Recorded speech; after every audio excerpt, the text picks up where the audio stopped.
High court కళ్లెం. Tirumala laddu వ్యవహారంలో తప్పుడు కథనాలపై న్యాయస్థానం సీరియస్. ఎంపీ వైవి సుబ్బారెడ్డి దాఖలు చేసినటువంటి పరువు నష్ట పిటిషన్పై విచారణ.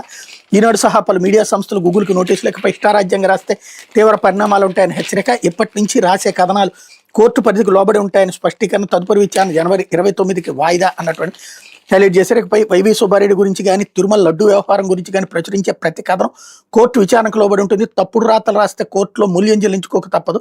వాటికి తగిన పరిణామాలు ఉంటాయని గుర్తుంచుకోవాలని ఢిల్లీ హైకోర్టు హెచ్చరించింది. తిరుమల లడ్డు నెయ్యి వ్యవహారంలో తనపై ఉద్దేశపూర్వక అసత్య కథనాలు ప్రచురించిన మీడియా సంస్థలపై వైఎస్ఆర్సీపీ సీనియర్ నేత టీటీడీ మాజీ చైర్మన్ ఎంపీ వైవి సుబ్బారెడ్డి గతంలో ఢిల్లీ హైకోర్టును ఆశ్రయించారు. తన ప్రతిష్టకు భంగం కలిగించేలా కథనాలు రాసిన ఈనాడు, ఇండియన్ ఎక్స్ప్రెస్ వంటి సంస్థలతో పాటు గూగుల్పై 10 కోట్లకు పరువు నష్టం దావేశారు.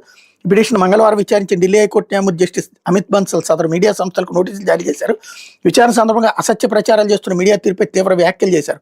గత ఏడాది నవంబర్లో ఏపీ సీఎం చంద్రబాబు చేసి నిరాధార ఆరోపణ పట్టుకుని వాస్తవాన్ని వక్రీకరిస్తూ ఈనాడు, ఇండియన్ ఎక్స్ప్రెస్ వంటి సంస్థలు తన ప్రతిష్టం దెబ్బతినేలా కుట్రపూర్తి కథనాలు రాశాయని వైవి సుబ్బారెడ్డి పిటిషన్లో పేర్కొన్నారు. కనీసం తన వివరణ కూడా తీసుకోకుండా జర్నలిజం విలువలకు తిలోదకాలు ఇస్తూ వ్యక్తిత్వ అన్నానికి పాల్పడ్డాయని మండిపడ్డారు. ఇప్పటికైనా విషప్రాతలను అడ్డుకోవాలని ఇప్పటికే ప్రచురించిన కథనాలు తొలగించేలా ఆదేశాలు ఇవ్వాలని కోరారు. పిటిషన్ పరిగణలోకి తీసుకున్న కోర్టు ప్రతివాదులు ఉషోదయ ఎంటర్ప్రైజెస్, ఈనాడు తదితర సంస్థలకు నోటీసులు జారీ చేసింది. వైవి సుబ్బారెడ్డి తరపున సీనియర్ న్యాయవాది దయాన కృష్ణన్ విచారణ సందర్భంగా ఆయనపై జరిగిన అసత్య ప్రచారాల కుట్రలను ఎండగట్టారు. తిరుమల లడ్డు నెయ్యి వ్యవహారంలో దర్యాప్తు సంస్థల విచారణ తేలనే లేదు. ఛార్జ్షీట్లో నా క్లయింట్ పేరు కూడా లేదు. కానీ మీడియా సంస్థలు మాత్రం కక్షగట్టి ఆయన అక్రమాలకు పాల్పడ్డాన్ని కథనాలు వండివార్చే విచారణ జరగకముందే దోషిగా నిలబెట్టి ఉరిదీశాయని ఆయన ఆవేదన వ్యక్తం చేశారు.